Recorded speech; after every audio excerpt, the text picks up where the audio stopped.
Welcome to Talking Feds, a roundtable that brings together prominent former federal officials and special guests for a dynamic discussion of the most important political and legal topics of the day.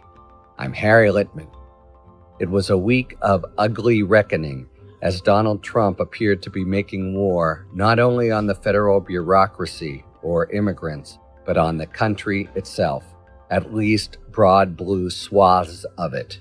He dispatched squadrons of immigration agents masked and armed like characters from a dystopian cartoon to manhandle suspected undocumented immigrants in Los Angeles.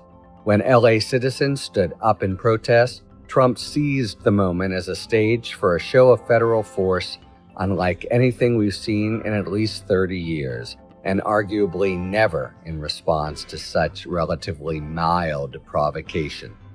Trump federalized the National Guard without notifying and over the objections of California Governor Gavin Newsom. Suddenly, we found ourselves on a kind of civil war footing.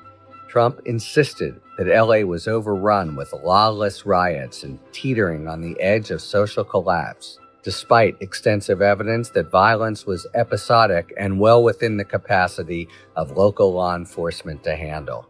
In fact, it was Trump's own provocations that largely ratcheted tensions to even those levels. By week's end, LA had imposed a strict curfew and the streets had quieted somewhat, but the administration refused to budge on either its anti-immigrant crusade or its sweeping assertion of emergency authority to override state law enforcement. It seemed more than possible that the country was entering a summer of sustained turbulence. California responded immediately with a lawsuit. District Judge Chuck Breyer fast-tracked the case, ordered full briefing and a hearing, and issued a thorough opinion rejecting and enjoining the administration's claimed authority to federalize California's National Guard.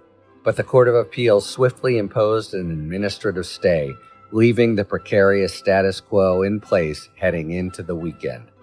Adding to the sense that all hell had broken loose, the country watched the astonishing spectacle of a sitting United States Senator, Alex Padilla, being roughed up and handcuffed after attempting to approach Homeland Secretary Kristi Noem to press her for information about the administration's increasingly extreme immigration actions.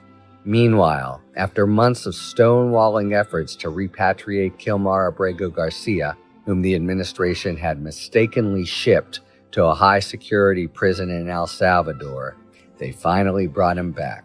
But not without a nasty flourish. The administration indicted Abrego on charges that appeared tailored to exaggerate his culpability, prompting the resignation of the career head of the criminal division in the district where the charges were filed. Having governed since January 20th almost exclusively by executive order, many of which courts across the country have summarily struck down, Trump turned to the Republican Congress to ratify the DOGE enacted cuts to foreign humanitarian programs and public media institutions like NPR and PBS. But his chances looked dim, leaving him with the prospect of a record of dozens of invalidated orders and no legislative victories. To take stock of a week in which Donald Trump's authoritarian ambitions took a giant step forward on the ground, and in which there was a palpable increase in the felt sense of a nation under siege, we're fortunate to welcome three of the most thoughtful and experienced commentators in the country. And they are Jonathan Alter, an award-winning author, filmmaker, columnist, and MSNBC political analyst.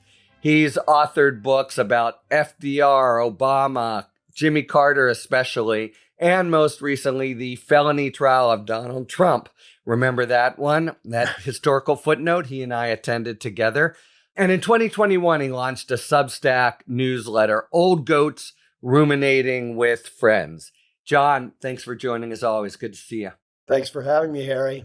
Emily Bazelon, a staff writer at the New York Times Magazine, co-host of the popular and excellent podcast, the Slate Political Gabfest, and a lecturer and Truman Capote Fellow at Yale Law School. Before coming to the Times, Bazelon was a senior editor at Slate, where she co-founded the women's section XX. Emily, good to see you as always. Good to see all of you. Great to be here.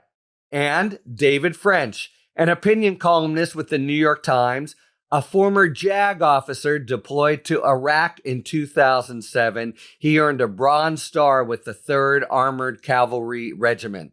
He transitioned from full-time law practice to join the National Review in 2015 and now has become a prominent voice in American politics. He is the author of Divided We Fall, America's Secession Threat and How to Restore Our Nation.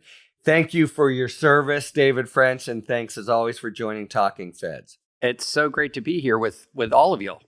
It was a week of civil unrest, the likes of which we haven't really seen in this country in over 30 years. Or was it? Let's start here. We have this Rashomon effect from different media silos and political agendas, with some asserting we have a pretty peaceful series of demonstrations with some unruly actors and others depicting it as all hell breaking loose in LA.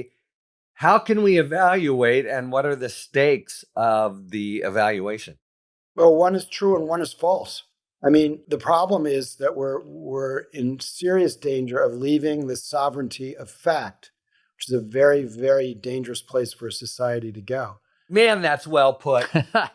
Just stop the podcast there. That was the best we're going to do. And thank you very much. Go ahead.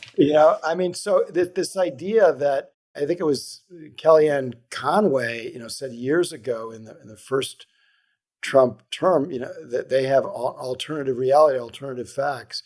And actually, some people in the Bush administration used to talk that way. No, there's no alternative facts. Sometimes facts are hard to discern, and you need fact-finding institutions. Courts are often fact-finding institutions. And other times, they're not really hard to discern at all. And this is in the latter category. Yeah, so were there some knuckleheads who were waving Mexican flags when they should have been waving American flags if they wanted to be effective? Were there some criminals who burned a Waymo car? Yes, but that was a very, very small percentage of people. And the idea that the California authorities needed help in handling that, the idea that this was some kind of, quote, insurrection, that this was some kind of, quote, invasion, is not only false, it is a damnable lie that is being used to justify authoritarian behavior. I'm not disputing you, John, but I'm wondering your basis. You've seen kind of isolated, bracketed images. On the court stuff, you're right that Breyer, in his opinion, actually found as a fact that it's largely peaceful. You say it with great confidence, but like all of us, you're watching this from afar. Of course, it's better to be on the scene. Of course, I would be more confident in my judgments if I was in the streets of LA right now. But there are certain facts that are not disputed. There have been, I think it's 100 arrests. Maybe in the last day or two, there have been a couple more than that. 100 arrests. We've had situations, we've had demonstrations in this country where there have been thousands of arrests. So the idea that, you start out saying this is civil unrest like we haven't seen in 30 years, that's just factually inaccurate. I went with President Bush to see the destruction that was left in the wake of those 1992 riots. And it was a completely different order of magnitude from what we're talking about now. So the idea that the mayor and the governor are somehow not telling the truth when they say they don't need federal help, it's not just that they deserve the benefit of the doubt. There is no doubt. They don't need federal help. All right. So Newsom says the whole disruption really is just the work of Trump wanting to manufacture an emergency to justify a show of outsized power. And I heard you guys talking about Justice Jackson as we were just talking in advance, and Breyer has a great quote from him. We may also suspect that the framers suspected that emergency powers would tend to kindle emergencies. Emily, David, is that what's happening here? I mean, it does seem like Trump is just as interested in provoking as he is in any kind of defending of ICE agents or defending of federal buildings. And that's a key part of what's unfolding. And I agree with Jonathan that the idea that this is a necessary show of federal force just seems risible. The way I put it in a piece that I wrote at the very start was Trump is spoiling for a fight. And when I say spoiling for a fight, I don't necessarily mean just a political fight. Trump is spoiling, I think, for a fight in the streets. There's a couple of things here that are going on as part of larger context. One is he has long expressed regret that he did not crack down harder with troops in 2020. So I think he has vowed that if anything happens again, he is going to crack down faster, harder, with the military directly. So he's long expressed regret about that. Then the other factor here is that I don't think people necessarily realize, who don't live in MAGA, who've not been immersed in MAGA for the last 10 years, their theory of the cultural case. Their theory of the cultural case is that the left is just violent to its core, that any time the right wins an election, wins on a legal issue, the left is going to take to the streets and they're going to start burning things. And this is so core sort of to the conviction of what MAGA is about that, there was a lot of planning dedicated between Trump's first term and his second term to how do we immediately react with maybe the Insurrection Act or the National Guard, you name it, if there's unrest. And so the moment those first rocks were thrown at police, the moment that you had the first windows break, or the moment that first Waymo car went up in flames, was the moment that the Trump administration was going to take as an opportunity and seize it. And so the dangerous part here is that I think everybody who follows these issues, who studied urban unrest at any length, knows that excessively punitive responses often trigger greater unrest. If a punitive response to unrest was the paradigmatic way to deal with unrest, well, then you would never have a dictator brought down, right? They would always be able to succeed. But no, punitive responses often backfire. It takes a deft touch. It takes wisdom. It takes knowledge as to when to press down, when to ease up to deal with urban unrest. And I think that Trump just looks at everything as a nail and he's the hammer, and he just cannot wait to start hammering. Well, that seems right to me. And of course, none of those qualities does he have. We're seeing a spread to other cities, and it's coincident perhaps with a series of rallies on Saturday, coinciding with his big rally, his birthday, etc. So look, I think it's really clear what you're saying, David. Within an hour, Stephen Miller was calling this an insurrection. Staying then in the MAGA mindset, is the endgame the rubbing out of every damn last Antifa agitator? Where do they see this playing out, since it's clear that the show of force has triggered a increase in protest? I think the end game is really simple to describe. It's just total Trump control. And if you don't bow to his commands, if you don't yield to his commands, you can expect a complete, total onslaught, both legal and otherwise, to try to put Trump back in charge. One of the things that was overlooked in the Kristi Noem press conference because of the senatorial takedown in the Kristi Noem press conference was that she was talking about essentially liberating these Democratic cities from their elected governments. So, in other words, I don't think she was talking about actually deposing the mayor of Chicago, but essentially rendering the mayor of Chicago irrelevant unless he behaves the way that Trump wants him to behave. I think it's so important to understand that Trumpism, especially second-term Trumpism, really is a movement dedicated to the power of one man. And the end game here isn't necessarily policy as much as it is power. One of the things I'm finding hard about this moment is that it's deadly serious, but it also seems like theatrics at the same time. And it just makes it hard for me to... So everything you said totally makes sense, David, and it is deadly serious. And yet there's a part of this that just feels like Kristi Noem is just like performing, and it's all phony. And I just don't really know what to do with that. Don't you think that's characteristic of other dictators in history, right? Think about Hitler or Mussolini or Stalin, whatever. That does seem part. Okay, let's say that's right. I mean, as of a week ago, we were seeing activity on different litigation landscapes and, pushes and pulls. What you've described sounds like have we entered an era now of permanent protests in the streets? I don't think we could say permanent, but let me just say this. I'm very worried about this summer. I mean, we're going to have the No Kings protests nationwide over the weekend, but there are pop-up protests happening constantly. I'm in Chicago right now, and I think every day that I've been here this week, there's been some sort of protest, some sort of pop-up protest. And while the protests have been peaceful, what you have to understand is every single violent incident is going to have two effects. Effect number one is it's going to motivate Trump to send in the troops. It's going to be the pretext to send in the troops, regardless of how well the local authorities handle it. Let's just put that out there. Of course, you should not have political violence, but the default in this country is local authorities handle local political violence. We've already seen that he's not going to wait for that. And then the second thing is every single act of violence is going to put the judiciary under pressure. Because right now, the judiciary has stood very strong against Trump's overreach. But I will tell you, presidential power, think of it as a mathematical formula. The more violence that exists, the more presidential power often rises to meet it. So every burning Waymo car, in addition to enraging Skynet when AI finally takes control, is every burning Waymo car is an arrow in the quiver of Trump's legal argument that he can exert wartime powers.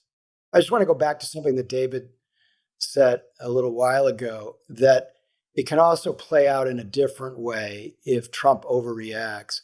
I agree it's going to be a long, hot summer, sort of like 1967 or 68, 65, when Watts went up. There's a lot of history of this kind of thing in the 1960s and early 70s. So I agree that it's going to get worse. But a lot of it depends on whether the people who are manhandled are the Alex Padillas of the world, or are they the guy holding the Palestinian-Mexican flag who's, throwing rocks. And this is why I think it's so important that as many Americans as possible take part this weekend in the No Kings demonstrations, which I believe, by the way, is very well named, very easy to understand, and very easy to support. And there are going to be demonstrations all over the country. I'm certainly going to go to one. I hope everybody does, because the only way to resist and supplement what's being done in the courts is in the streets. And the more people there are who are acting peacefully and protesting peacefully with as many American flags as possible, the better this will go. And then you could have a problem of a reaction that is over the top and harmful politically to Trump. And I want to go back to a story that I told in my first book about Franklin Roosevelt. And that was about the bonus army, a bunch of veterans who came to Washington for the first time in the summer of 1932. And they camped out. Herbert Hoover was president, and they camped out in Anacostia. And Hoover and General MacArthur, with his adjutant, General Eisenhower, wasn't a general yet, they routed these encampments. They didn't kill more than one or two people, but it was, a violent exercise of presidential power, military power against Americans, actually veterans. And when Franklin Roosevelt, who was at that time a candidate for president, governor of New York, when he heard about it, he said, I just won the election. Because he realized that if the government acts against its own people, the military acts against its own people, Americans don't react well to that.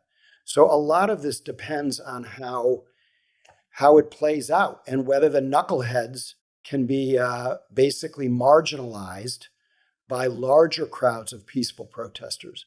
I have a question about that, though. I don't mean to be Debbie Downer, but I feel like one of the lessons of the last week has been that even when protests are largely peaceful, you pick a few images, you circulate them widely, you make some fake images that go with them, you circulate, a picture of a pallet of bricks that's actually from Malaysia years ago. And because of our fractured media ecosystem, you kind of get away with it. And lots of people are left with this total misimpression of what's actually happening. And I hate to raise this because it makes me feel kind of hopeless because, of course, Jonathan, the dynamic of nonviolent protest that you are talking about is incredibly important for democracy. And yet I feel like it's being undermined by the way people consume information right now. Bingo. This is my precise, really stated beautifully. This is what is the answer to exactly that prospect? Because they're never going to say, oh, well, maybe we should back down. They're always going to provoke. They'll always be able to manufacture some kind of situation where at least a chunk of the country thinks that's what's happening. Or you take the picture in such a way where you only show that part. Like over and over again, that is the lesson of the last few years in protest. I'm not minimizing this in any way. It's a huge problem that you've identified, but it is not a new problem. So let's just go back to the bonus army for a minute. Do you think that everybody was on the side of the Democrats and the critics of MacArthur and Hoover for routing the bonus army? No.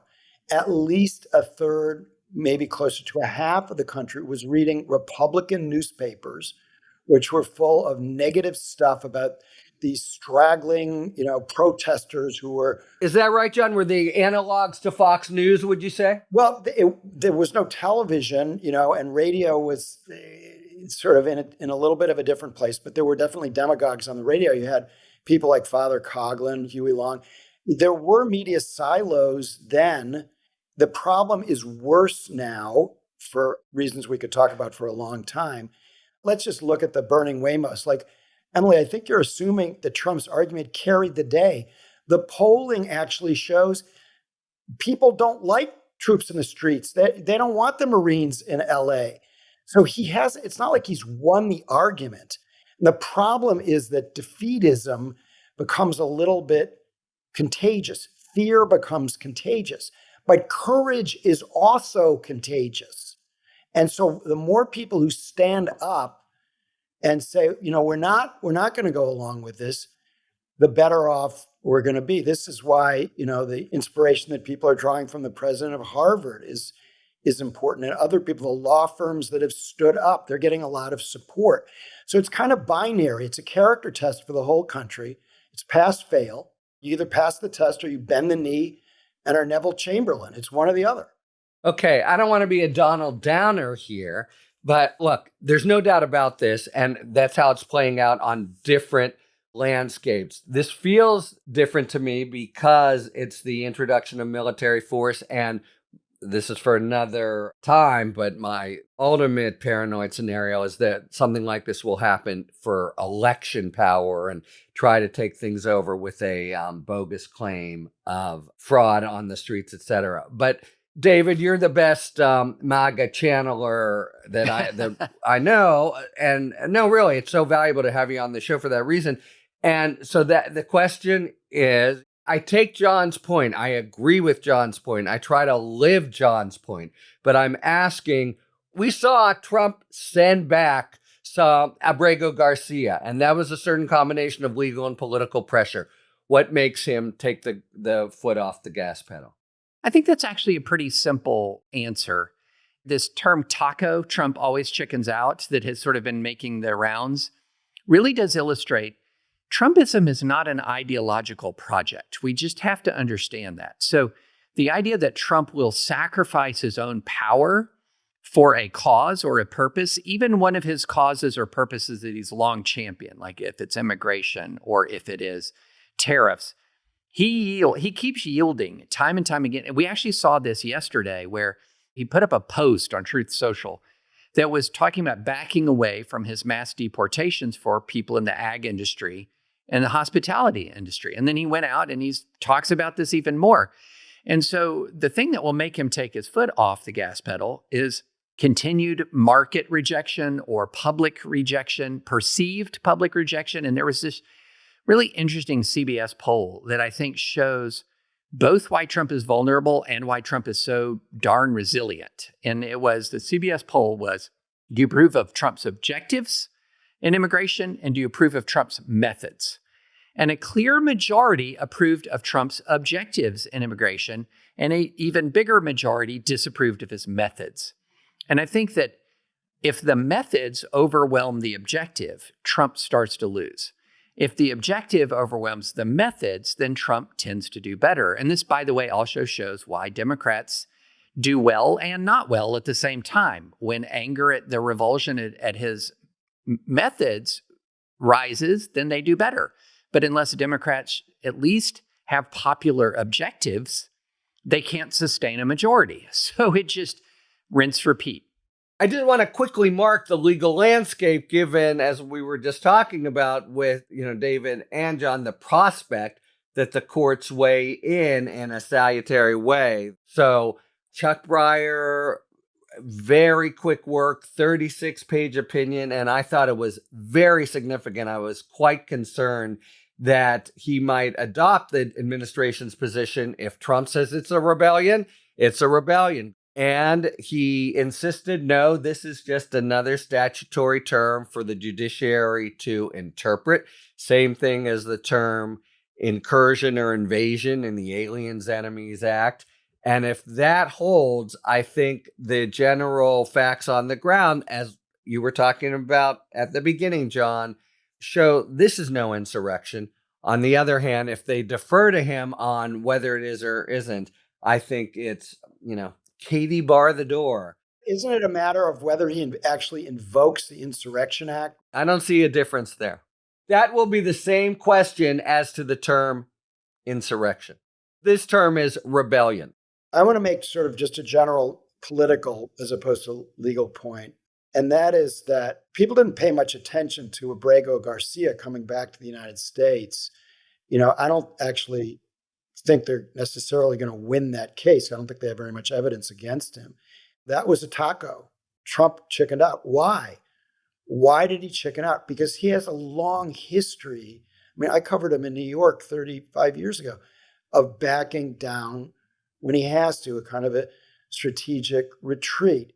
He didn't want to put up with any more of the criticism and the court decisions. So he figured out a face-saving way of backing down on that. And I think we now have 3 Supreme Court opinions upholding due process. They got very little attention because I think nervous liberals, they don't want to seem like they're celebrating any good news because there's so much bad news. But we had 2 9-0 and 1 7-2 decision in different cases upholding due process. A few months ago, there was a question as to, will the Supreme Court even uphold the concept? And I think now we've established that. And will Trump obey every court order? No, he's going to try to do what he's done all along. Delay, delay, delay. That's his strategy. Running out the clock. That's what he did in 2024. That's why he's president. So he will drag his feet on complying. But I think we also know he's not going to go into open defiance of court orders either. He's going to try to muddle through. So we're in a situation where the courts have stood up. They ruled, and I think it's 96% of the time, against Trump in the month of May. That's something that we should be happy about. That institution has held, and it's helpful, but more helpful. It needs to be buttressed by the public. The Congress, it's going to have to wait until the midterms. But the public, if you have an answer to your earlier question, let's just say that this weekend, there are 5 million people in 200 locations around the country who come out for the No Kings demonstrations, and that there are almost no acts of violence, very scattered acts of violence. And then if Trump critics have any good sense, they'll say 5 million people demonstrated peacefully, 5 million people demonstrated peacefully over and over and over again. Then you get a situation that's a little bit more like what happened in Israel, where before October 7th, Netanyahu was really under a lot of pressure because middle-class Israel was out in the streets. And that people power is very, very important. It was very important in all kinds of democratic transitions around the world. And, most of South America, 30 years ago, every country in South America was a dictatorship except one. Venezuela. Now every country in South America is a democracy except one, Venezuela. And why is that? Why did they have that democratic transformation in South America and in Asia? People power. That was always the key. And so we have to tap people power in this country. I really agree with you about the idea that the courts cannot be the only force pushing back. I'm curious, David, I feel like I haven't done enough homework, and Harry too, on the Insurrection Act, as well as the statute that Trump has invoked for federalizing the National Guard. I don't feel confident that when this question of whether the president has the power under these laws gets to the Supreme Court, that they're going to say, no, he doesn't. And I'm saying that partly because of the Supreme Court's decision last summer in the Trump immunity case, which, was really like a very broad invitation to lots of executive power. Maybe not as broad as Trump is taking it, because he's invoking it all over the place in other contexts, but it really did write a ticket for him. You're totally right, Jonathan, about the Supreme Court's decisions in the Abrego-Garcia cases about due process, but that was a very fundamental question of judicial review. If the court had not said yes to those things, there's sort of no point in having courts at all. It was that fundamental. And this seems to me like a trickier question. But I say that I really don't feel expert on these laws yet. And Harry and David, I'm curious what your thoughts are. I'm very nervous about the court's ruling on these laws, mainly because the way the laws themselves are written. So one of the things that we're discovering in the era of Trump is how poorly many of our laws have been written and how much power they delegate to the president. And we just didn't pay much attention to that for a very long time because we took for granted some things like sort of the basic integrity of our presidents, the fact that they would be unwilling to utilize the full extent of their power in a way that would maximize their own personal gain. We didn't realize how much the American government was run on the honor system before this presidency. And if you actually look at the language of the relevant statutes, it's a little chilling. So the statute that Trump used to call out the National Guard is weirdly ambiguous. And when you have weird ambiguity in the presence of actual violence, that's why I said every burning Waymo car, every brick through a window provides greater judicial deference, is that when you have ambiguity in the presence of violence, historically courts are going to default to sort of the commander-in-chief. And then you have the Insurrection Act language, which is dreadful. It is dreadful. Let me quote a section from the Insurrection Act.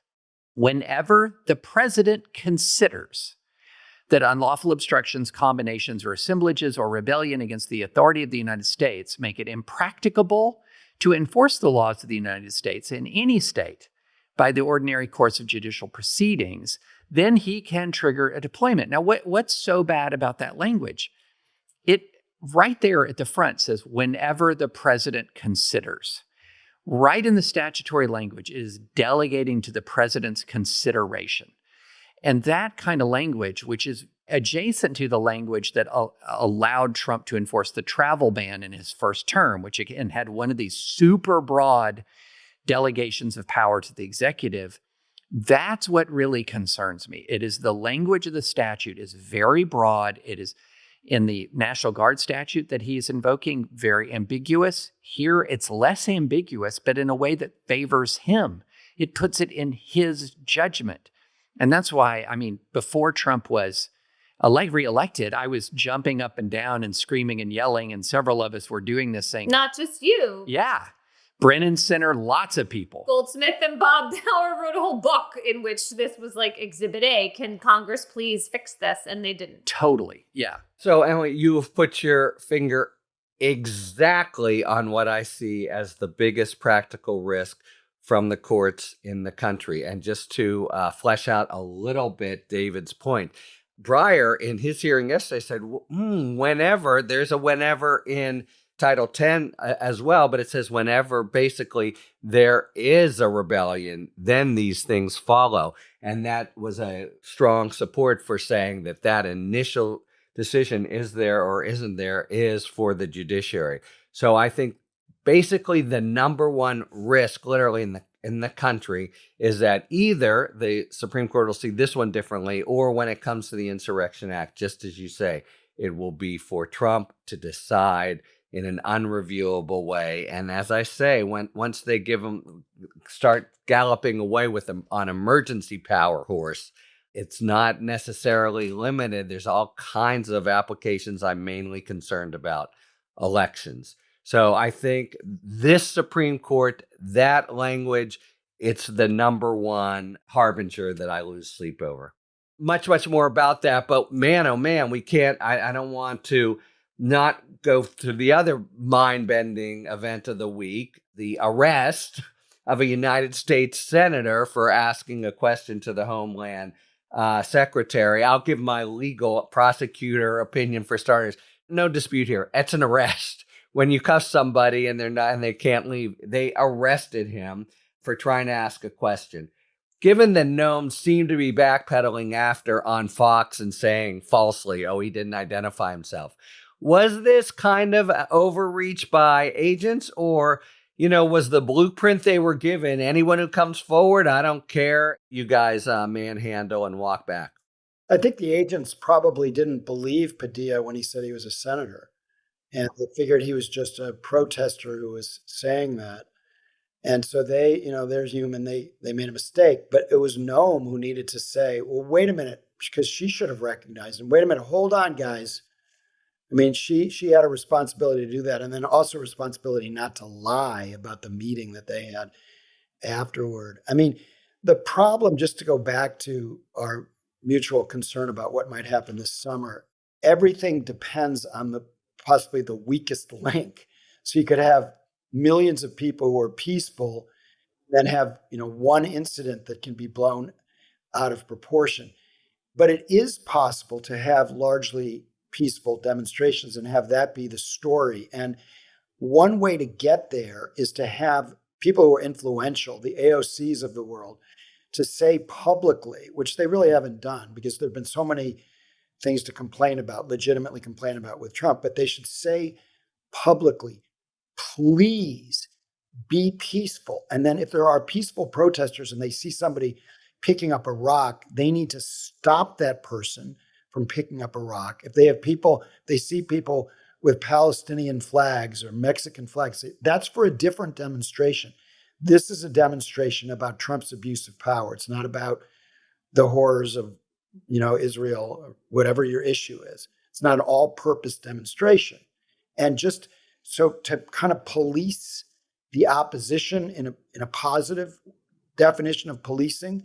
And this is what Martin Luther King had to do in the civil rights movement when you had Black militants who believed, by any means necessary, that violence was a legitimate tool.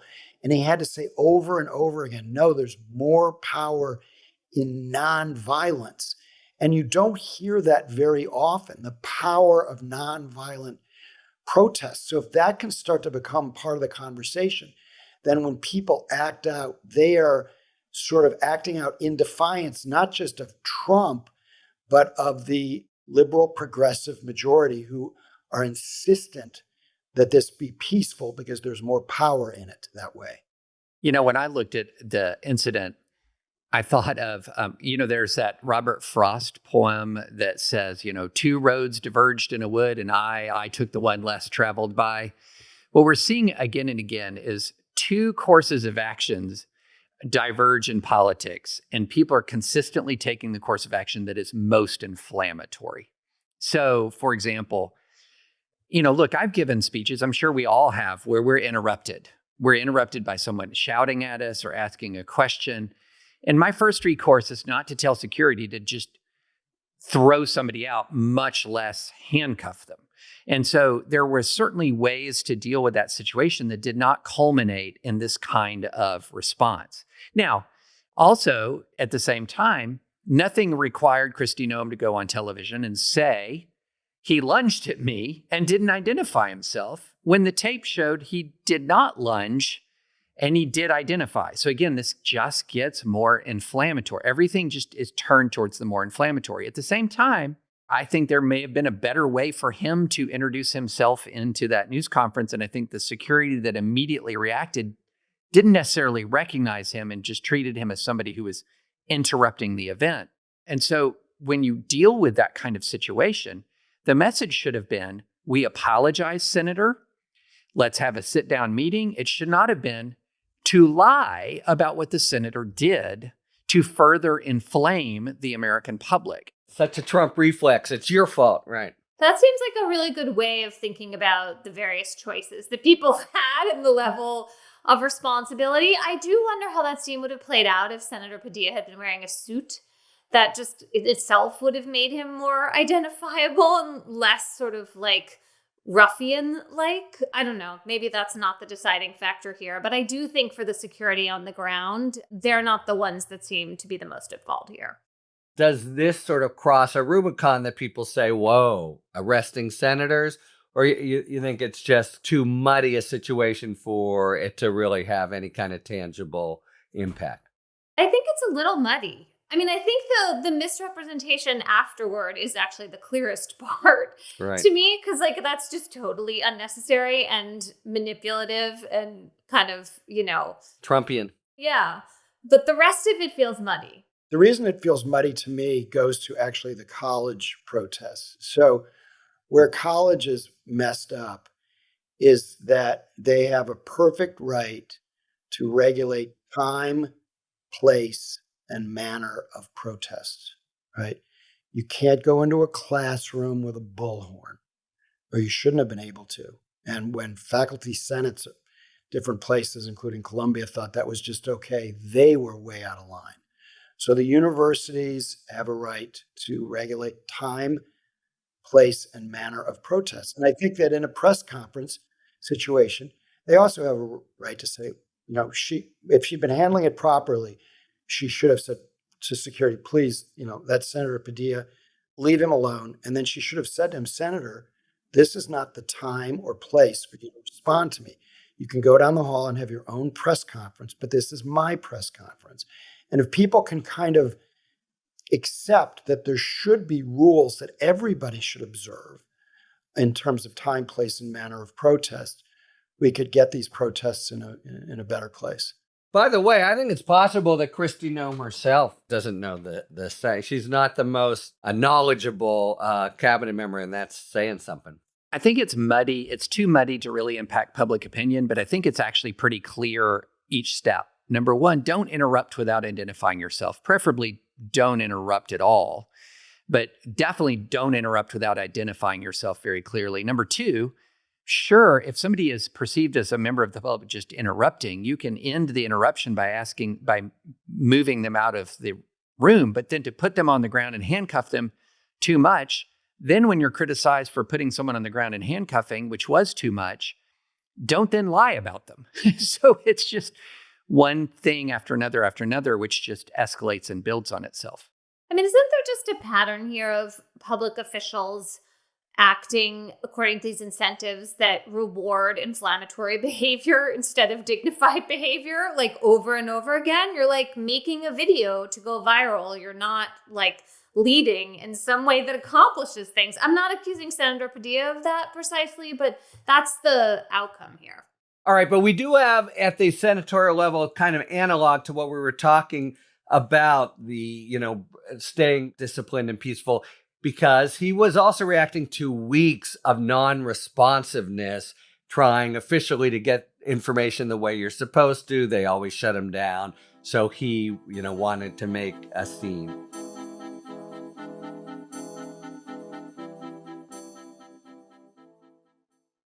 All right, it is now time for a spirited debate brought to you by our sponsor, Total Wine and More.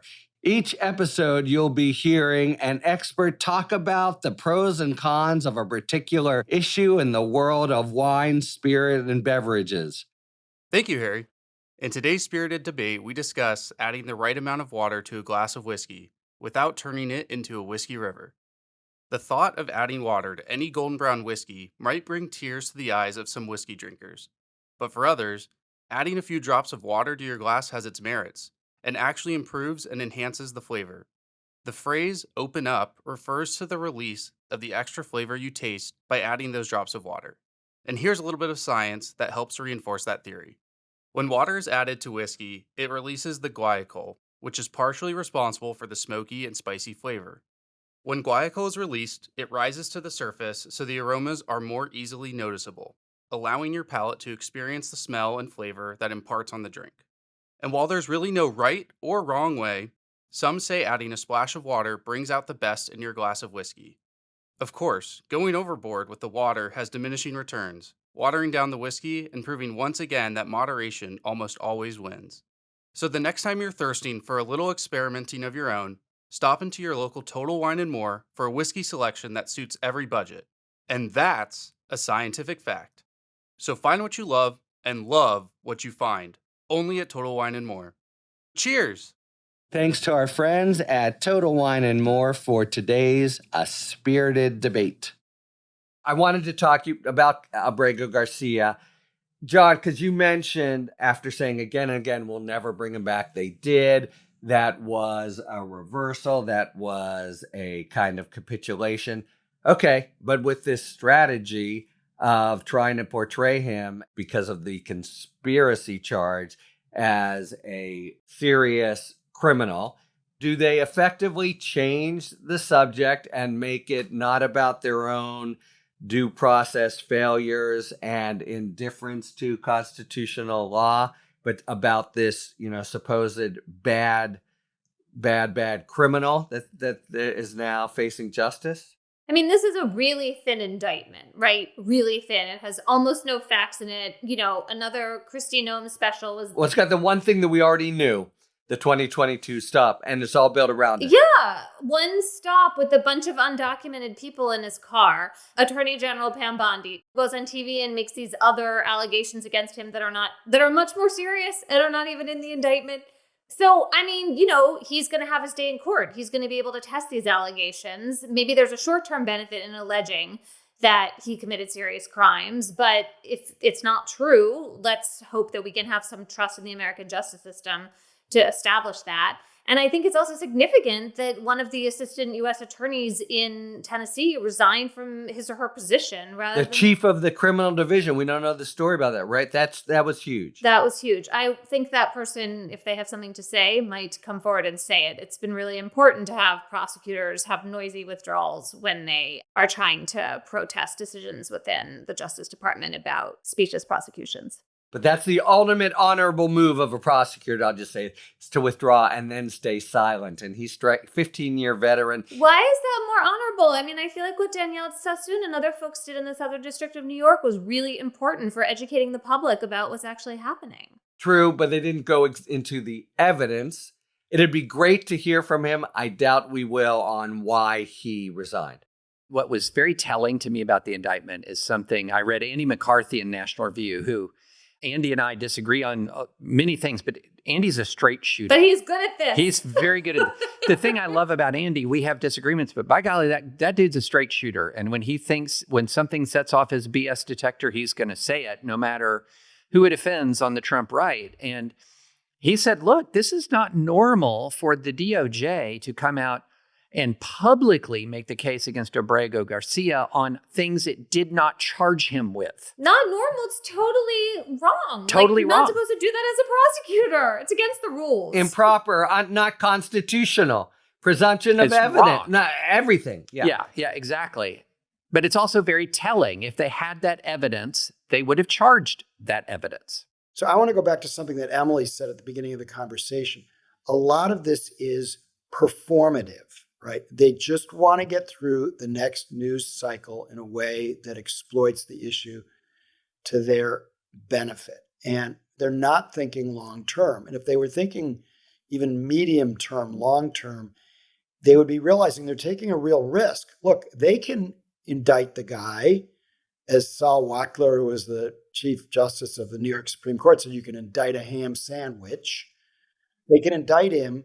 But I actually, having served on a few juries in my years, I actually have confidence in the jury system. I wouldn't say I'm confident that he'll be acquitted, but I think there's a decent chance that he will be because there's no good evidence that they've presented so far against him. So, if he's acquitted, that too will only be a one-day story, but it'll put a different coloration on what will inevitably, because he's out of El Salvador, be seen as a footnote to history. Everything you say about the indictment, I feel like I'm in a position from my experience to sort of sniff it out. Total threadbare, total kind of garbage loading up on hearsay statements. We had the one episode that we already knew, her assertion that all this great police work, it's bullshit. The head guy said he drove for me on multiple occasions. That's not the same as being a life. Everything about it says thin, and if they push on it, that it'll collapse embarrassingly.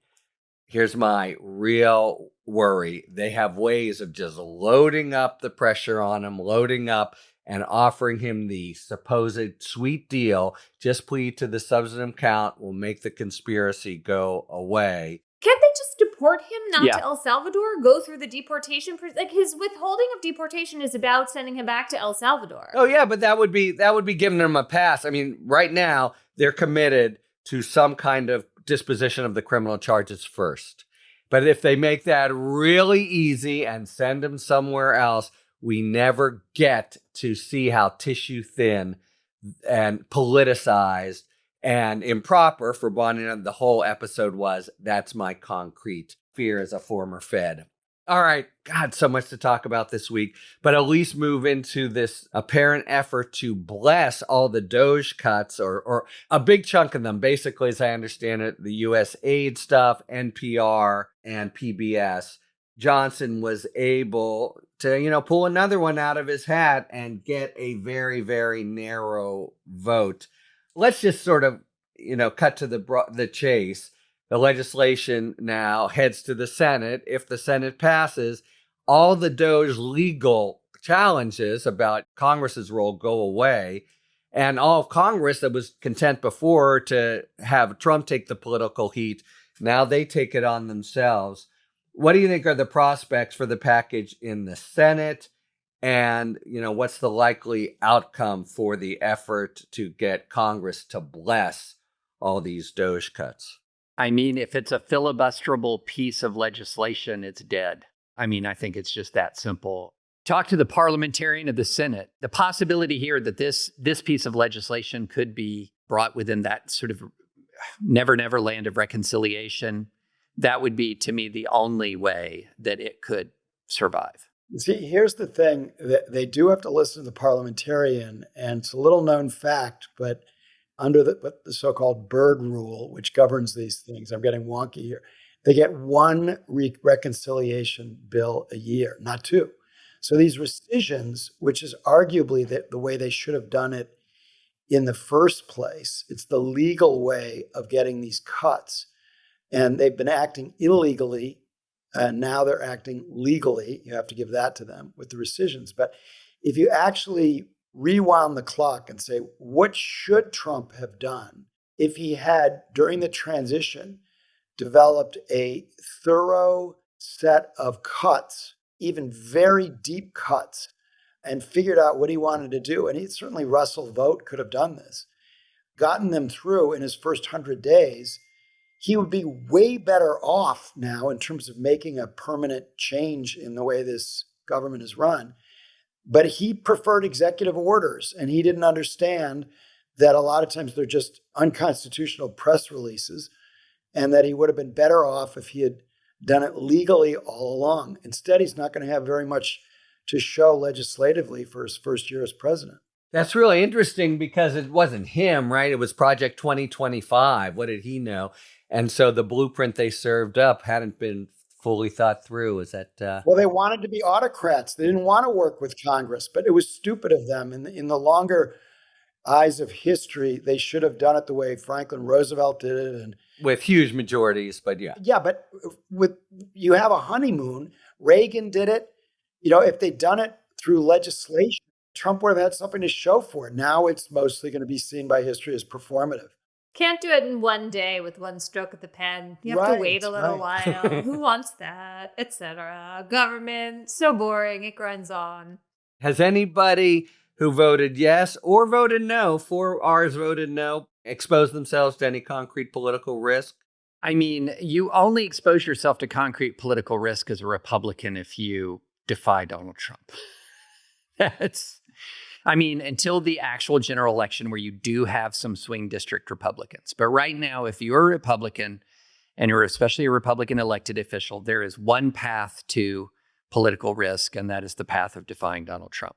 It also seems significant that, in 2018, most of I think it's a $9.4 billion package. Most of it is the foreign aid cuts, the just absolutely decimating of foreign aid that the Trump administration has done, which, has been devastating and experts think has already accounted for hundreds of thousands of deaths abroad. In 2018, the Trump administration tried to do the same thing, and there was strong bipartisan pushback from particularly the Senate, and it didn't fly. Like, they didn't go for this idea of passing a rescission package. And it just really shows the distance we've traveled from here to there.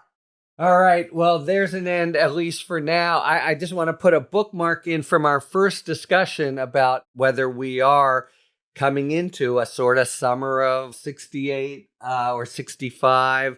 For now, we're just down to a couple minutes for our final feature of 5 words or fewer, where we take a question from a listener and we each have to answer it in 5 words or fewer. This week's question: what's the next step in the Elon Musk penitence tour? We know he apologized and said he was a little bit, he regretted some of his nasty tweets, and he seemed to eat crow. Remarkable when you saw this face-off between two gargantuan egos.